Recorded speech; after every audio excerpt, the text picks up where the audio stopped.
വിജയന്റെ മകൾ വീണയ്ക്ക് എക്സാലോജിക്കിനെ കൂടാതെ ലേക്കർ ഇന്ത്യ കോർപ്പറേഷൻ എന്ന പേരിൽ മറ്റൊരു കമ്പനി കൂടി ഉണ്ടായിരുന്നുവെന്ന് എൻഫോഴ്സ്മെന്റ് ഡയറക്ടറേറ്റ്. അപ്പോൾ കമല ഇന്റർനാഷണൽ വിട്ടോ എന്നായിരുന്നു ഇത് സംബന്ധിച്ച ചോദ്യത്തിന് പ്രതിപക്ഷ നേതാവ് പിണറായി വിജയന്റെ മറുപടി. വീണ CMRLന് സേവനമൊന്നും നൽകിയിട്ടില്ലെന്ന് ശശിധരൻ കർത്ത ഇഡിക്ക് നൽകിയ മൊഴിയിൽ പറയുന്നു. വീണയ്ക്ക് എക്സാലോജിക്കിനെ കൂടാതെ ലേക്കർ ഇന്ത്യ കോർപ്പറേഷൻ എന്ന പേരിൽ മറ്റൊരു കമ്പനി ഉണ്ടെന്നാണ് ഇഡി റിപ്പോർട്ടിലുള്ളത്. കോഴിക്കോട് രജിസ്റ്റർ ചെയ്ത ഈ കമ്പനിയുടെ പാർട്ണറാണ് വീണ. ഇതിന്റെ രേഖകൾ കണ്ടെടുത്തതായും ഈ കമ്പനിയുടെ 15 ലക്ഷത്തോളം രൂപയും മരവിപ്പിച്ചിട്ടുണ്ടെന്നും ഇഡി പറയുന്നു. എക്സാലോജിക് ഇഡി പണമിടപാട് കേസിലെ പ്രതികളുടെ മരവിപ്പിച്ച സ്വത്തുക്കൾ കണ്ടുകെട്ടാനുള്ള നടപടികളുടെ ഭാഗമായി ഇഡി അഡ്ജുഡേറ്റിംഗ് കമ്മിറ്റി നൽകിയ റിപ്പോർട്ടിലാണ് പുതിയ വിവരം. ഇത് സംബന്ധിച്ച മാധ്യമങ്ങളുടെ ചോദ്യത്തിന് പ്രതിപക്ഷ നേതാവ് പിണറായി വിജയന്റെ മറുപടി ഇങ്ങനെ: കമല ഇന്റർനാഷണൽ വിട്ടോ?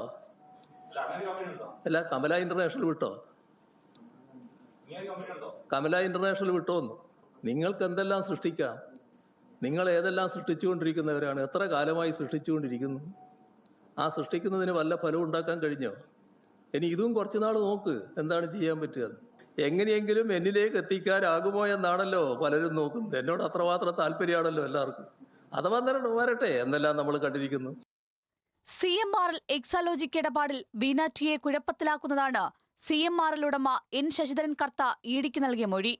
വീണ CMRLന് യാതൊരുവിധ IT സേവനവും നൽകിയിട്ടില്ലെന്നും ശശിധരൻ കർത്തയുടെ മൊഴി നൽകിയതായാണ് റിപ്പോർട്ടിൽ.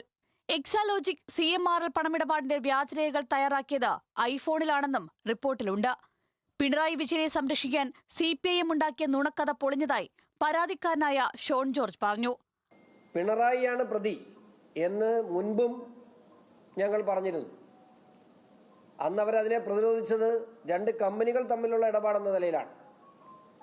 ഇന്ന് വളരെ വ്യക്തമായി പൊതുസമൂഹത്തിന് ബോധ്യപ്പെടുന്ന ഒരു രേഖ പുറത്തു വന്നിരിക്കുന്നു. പിണറായി വിജയനാണ് പ്രതി എന്ന് ഇനിയെങ്കിലും അംഗീകരിക്കാൻ CPIM തയ്യാറാകണം. ഇതിലും വലിയ എന്ത് തെളിവാണ് വേണ്ടത്? അഴിമതിക്കെതിരാണ് SFI എങ്കിൽ ആദ്യം മാർച്ച് നടത്തേണ്ടത് പിണറായിയുടെ വീട്ടിലേക്കാണെന്നും കേസിലെ പരാതിക്കാരനായ ഷോൺ പറഞ്ഞു. ന്യൂസ് മലയാളം, കൊച്ചി.